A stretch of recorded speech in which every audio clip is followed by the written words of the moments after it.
2012 Mercedes-Benz ഇന്ത്യയിൽ first manufacture ചെയ്യുന്ന ML class ഒരു SUV സീരീസ് അങ്ങനെയാണ് Mercedes-Benz സ്റ്റാർട്ട് ചെയ്യുന്നത്. അതിനുശേഷം 2015 ആയപ്പോൾ ML പതുക്കെ ഇവോൾവ് ആയിട്ട് GLE ആയി മാറി.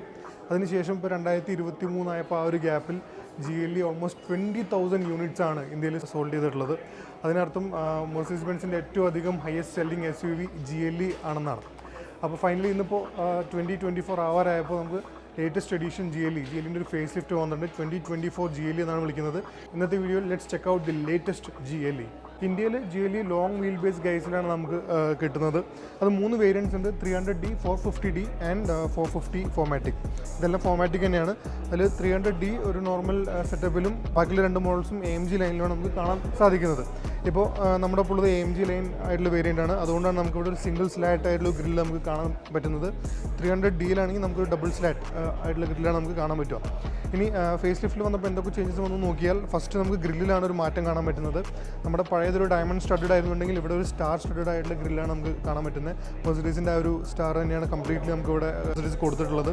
അതുപോലെ തന്നെ LED ഹെഡ്ലൈറ്റ്സിൽ നമുക്ക് ഒരുപാട് മാറ്റങ്ങൾ കാണാൻ സാധിക്കും. പഴയ ഹെഡ് ലാംപ്സ് വെച്ച് നോക്കുമ്പോൾ വളരെയധികം അഡ്വാൻസ്ഡ് ആണ്. ഇതിൽ നമുക്ക് ബ്ലൈൻഡ് സ്പോട്ട് ഡിറ്റക്ഷനും അങ്ങനെയുള്ള ഫീച്ചേഴ്സ് എല്ലാം തന്നെ ഈ ഒരു LED ഹെഡ്ലൈറ്റ്സിൽ വരുന്നുണ്ട്.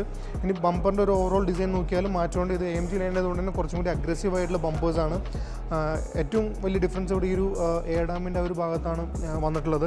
ഇനി 300D നോക്കിക്കഴിഞ്ഞാൽ നമുക്ക് ഇത്രയും ഇങ്ങനത്തെ സ്ലാറ്റ്സോ നമുക്ക് കിട്ടുന്നില്ല. കുറച്ചും കൂടി ഒരു നോർമൽ ടൈപ്പ് ഓഫ് ഒരു ബമ്പറാണ് നമുക്കതിൻ്റെ ഫ്രണ്ട് എൻഡിൽ കാണാൻ സാധിക്കുന്നത്. സൈഡിൽ നോക്കുമ്പോൾ നമുക്ക് ഒരുപാട് ചേഞ്ചസ് സത്യം പറഞ്ഞാൽ കാണാൻ പറ്റില്ല. ഏറ്റവും വലിയൊരു ഡിഫറൻസ് വന്നിട്ടുള്ള ഇവിടെ റിംസിൻ്റെ ഒരു ഡിസൈൻ മാറിയിട്ടുള്ളതാണ്. ഇത് AMG ലൈൻ ആയതുകൊണ്ട് തന്നെ നമുക്ക് 20 ഇഞ്ച് റിംസാണ് ഇവിടെ കാണാൻ പറ്റുന്നത്. 300D ആണെന്നുണ്ടെങ്കിൽ 19 ഇഞ്ചിൻ്റെ ഒരു നോർമൽ ടൈപ്പ് ഓഫ് റിംസ് ആയിരിക്കും കാണാൻ പറ്റുന്നത്. ആ ഒരു ML ഇൻസ്പയർഡ് ആയിട്ടുള്ള റിയർ ക്വാർട്ടർ ഗ്ലാസ് ഒക്കെ അതുപോലെ തന്നെ മെയിൻറ്റെയിൻ ചെയ്തിട്ടുണ്ട്. As I said it's a face lift. അതുകൊണ്ട് ഒരു കംപ്ലീറ്റ് ഡയമെൻഷനും കാര്യങ്ങളൊന്നും വലിയ മാറ്റമില്ല. ഒരു എൻറ്റയർ സിലൗട്ട് എല്ലാം തന്നെ സെയിം ആയിട്ടാണ് നമുക്ക് തോന്നുന്നത്. ഇനി ബാക്കിലോട്ട് വരുമ്പോൾ again it's a face lift. അതുകൊണ്ട് നമുക്ക് ഒരുപാട് ചേഞ്ചസ് ഉണ്ടെന്ന് നമുക്ക് പറയാൻ പറ്റില്ല. പ്രധാനമായിട്ടുള്ള ചേഞ്ച് വന്നിട്ടുള്ള ഇതിൻ്റെ ടെയിൽ ലാമ്പിൻ്റെ ഡിസൈനിലാണ്. കുറച്ചും കൂടി ഒരു സ്മോക്ക് ഡിഫക്റ്റ് ആയിട്ടുള്ളൊരു ടെയിൽ ലാമ്പാണ് നമുക്ക് കാണാൻ പറ്റുന്നത്. ഔട്ട് ഗോയിങ് മോഡൽ കുറച്ചും കൂടി ബ്രൈറ്റർ റെഡ് ആയിരുന്നു. ഇത് കുറച്ചും കൂടി ഒരു സ്മോക്ഡ് ആയിട്ടുള്ള ഫീൽ നമുക്ക് കിട്ടുന്നുണ്ട്. ഇതൊരു AMG ലൈൻ ആയതുകൊണ്ട് തന്നെ നമുക്കൊരു എയർ സ്കൂപ്പിലേക്ക് ഒരു എലിമെൻറ്റ്സ് നമുക്കിവിടെ കാണാൻ പറ്റും. അത് ഫംഗ്ഷണൽ അല്ല ആക്ച്വലി, ബട്ട് അതൊരു അഗ്രസീവ് ഒരു സ്റ്റാൻസ് കൊടുക്കാൻ വേണ്ടി നമുക്കതവിടെ കാണാൻ പറ്റും. അതുപോലെ തന്നെ താഴോട്ട് വരുമ്പോൾ ക്രോം ആയിട്ടുള്ള ഒരുപാട് എലിമെൻറ്റ്സ് ഇവിടെ മെർസിഡീസ് കൊടുത്തിട്ടുണ്ട്. അതിൽ 2 എക്സോസ്റ്റ് ലൈക്ക് എലിമെൻറ്റ്സ് കൊടുത്തിട്ടുണ്ട്. ആക്ച്വലി അത് ഫേക്കാണ്. അതിൻ്റെ ഉള്ളിൽ നമ്മൾ ജസ്റ്റ് ഒന്ന് കൈയിട്ട് നോക്കിയാൽ നമുക്കറിയാം ടെൻസ് തരാം. അത് അടച്ചു മൂടിയൊരു സെറ്റപ്പാണ്. ആക്ച്വലി എക്സോസ്റ്റ് അതിൻ്റെ അടിയിൽ ഉണ്ടെന്നുള്ളതാണ് സത്യാവസ്ഥ. പിന്നെ നമുക്ക് ബൂട്ട് സ്പേസ് നോക്കിക്കഴിഞ്ഞാൽ ഇലക്ട്രിക്കലി ഓപ്പറേറ്റഡ് ടെയിൽ ഗേറ്റ് ആണ്. Almost 630 litres of boot space നമുക്കിവിടെ കാണാൻ പറ്റുന്നുണ്ട്. അതുപോലെ ഒരു അഡ്ജസ്റ്റബിൾ ഒരു പാർസൽ ട്രേ നമുക്കിവിടെ കാണാൻ പറ്റും. അതുപോലെ തന്നെ ഒരുപാട് ഹെവി ആയിട്ടുള്ള ലഗേജ് ഒക്കെ നമുക്ക് ലോഡ് ചെയ്യാനും ഇറക്കാനൊക്കെ സിമ്പിളാക്കാൻ വേണ്ടിയിട്ട് ബാക്കിലെ ആ ഒരു സസ്പെൻഷൻ കംപ്ലീറ്റ്ലി ലോവർ ചെയ്ത് തരും. അതിനുള്ള ഒരു സ്വിച്ച് നമുക്കിവിടെ കാണാൻ പറ്റും. അതുപോലെ തന്നെ ഇലക്ട്രിക്കലി ഓപ്പറേറ്റഡ് ആയിട്ടുള്ള 2 റിയർ സീറ്റ്സ് ആണ് ഫോൾഡ് ചെയ്യാനുള്ളത്. പക്ഷേ തിരിച്ച് പൊക്കാൻ നമ്മൾ മാനുവലി തന്നെ പൊക്കേണ്ടി വരും. താഴെ തന്നെ നമുക്ക് ഈ 2 ബട്ടൺസ് ഉപയോഗിച്ചിട്ട് നമുക്ക് ചെയ്യാൻ പറ്റും. സോ അതൊക്കെയാണ് ഇതിൻ്റെ ബാക്ക് എൻഡിലെ വിശേഷങ്ങൾ. ഇന്റീരിയറിൽ വരുമ്പോൾ ആക്ച്വലി ഒരുപാട് മാറ്റങ്ങൾ ഒന്നുപോലെ തോന്നുന്നുണ്ട്. അതിന് പ്രധാന കാരണം ഒരു കംപ്ലീറ്റ് കളർ ഓപ്ഷൻസ് മൊത്തം മാറ്റി എന്നുള്ളതാണ്. ഈ കാണുന്ന ഒരു ബീച്ച് കളേഴ്സ് എല്ലാം ന്യൂ ആണ്. അതുപോലെ തന്നെ ഈ ട്രിം പീസസിൽ വരുന്ന കളേഴ്സൊക്കെ മേബാക്ക് ഇൻസ്പയർഡ് ആണ്. ഇനി അതുപോലെ തന്നെ സ്റ്റിയറിംഗ് വീൽ നോക്കിക്കഴിഞ്ഞാൽ ഒരു കംപ്ലീറ്റ്ലി ബ്ലാക്ക് ഫിനിഷിലാണ് എൻ്റെ സ്റ്റിയറിംഗ് വീൽ വന്നിട്ടുള്ള ഒരു S ക്ലാസ് ഇൻസ്പയർഡ് സ്റ്റിയറിംഗ് വീലാണെന്ന് വേണമെങ്കിൽ നമുക്ക് പറയാൻ പറ്റും. ഇതിന് മുന്നേ ഉണ്ടായിരുന്നൊക്കെ ഒരു ബ്രഷ്ഡ് അലുമിനിയം ആ ഒരു കൈൻഡ് ഓഫ് ഫിനിഷിലായിരുന്നു. ബട്ട് ഇവിടെ കൊടുത്തിരിക്കുന്ന piano black looks really premium. മറ്റൊരു പ്രധാന ചേഞ്ച് വന്നിട്ടുള്ള നമുക്ക് ഏറ്റവും ലേറ്റസ്റ്റ് MBUX ആണ് നമുക്ക് ഇവിടെ കിട്ടുന്നത് with full fledge of features.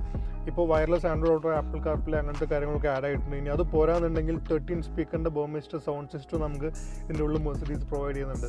ഇനി മറ്റു ചില ഫാൻസി ഫീച്ചേഴ്സ് നമുക്ക് നോക്കിയാൽ കാണാൻ പറ്റുന്ന ഒരു 3D ക്യാമറ നമുക്ക് കാണാൻ പറ്റും. ഒരു ഹെഡ്സപ്പ് ഡിസ്പ്ലേ വരുന്നുണ്ട്. എയർമാറ്റിക് സസ്പെൻഷനും ഉണ്ട്.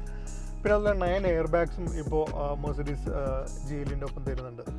ബാക്ക് സീറ്റിൽ വരുമ്പോൾ കാണാൻ സാധിക്കും ഇവിടെ കംഫർട്ട് ആൻഡ് ലക്ഷറി ഈ 2 കാര്യങ്ങൾക്കാണ് ഏറ്റവും കൂടുതൽ പ്രാധാന്യം കൊടുത്തിട്ടുള്ളത്. ഒരു ഡ്യുവൽ സോൺ AC നമുക്ക് കാണാൻ സാധിക്കും. കംഫർട്ടബിൾ ആയിട്ടുള്ള ഹെഡ് റെസ്റ്റ് ഉണ്ട്. ഇവിടെ സൺബ്ലൈൻസ് എല്ലാം ഇലക്ട്രിക്കലി അഡ്ജസ്റ്റബിൾ ആണ്. ഇപ്പോൾ and seats are also electrically adjustable. ഇപ്പോൾ ഞാൻ റിക്ലൈൻ ചെയ്യുന്നുണ്ടെങ്കിൽ ഈ ഒരു ആംഗിൾ റിക്ലൈൻ ചെയ്തു, അതും ഇലക്ട്രിക്കലി അഡ്ജസ്റ്റബിൾ ആയിട്ട് വരുന്നത്. ഇനി ഇടയിലൊരു ആംറസ്റ്റ് ഉണ്ട്. അത് ഒരു വലിയൊരു ആംറസ്റ്റ്, വലിയൊരു പീസായിട്ട് നമുക്ക് തോന്നുമെങ്കിലും if you want to fold it away അത് കംപ്ലീറ്റ്ലി നമുക്ക് ഒഴിവാക്കി അതൊരു മിഡിൽ സീറ്റായിട്ട് നമുക്ക് മാറ്റാനും സാധിക്കും. അപ്പോൾ ഇതൊക്കെയാണ് പുതിയ GLEൻ്റെ വിശേഷങ്ങൾ. ഇതിൻ്റെ പ്രൈസ് സ്റ്റാർട്ട് ചെയ്യുന്നത് 96 lakhsലാണ്. അത് 300D ഫോമാറ്റിക് വേരിയൻ്റാണ്. ഏറ്റവും top of the line variant 450 ഫോമാറ്റിക്കിന് 1.15 crores ആണ് എക്സ്ഷോറൂം പ്രൈസ് വരുന്നത്. ബാക്കി ഇതിൻ്റെ എൻജിൻ ഓപ്ഷൻസും പവർ ഔട്ട്പുട്ട്സും കാര്യങ്ങളൊക്കെ നമ്മളിവിടെ സ്ക്രീനിൽ കൊടുക്കുന്നതാണ്. സോ നമ്മൾ വൈകാതെ ഡ്രൈവ് ചെയ്യും. അതിൻ്റെ ഫുൾ ഡ്രൈവ് റിപ്പോർട്ടായിട്ട് നമ്മൾ പിന്നെ വരും. For now this is Babu Antony signing off.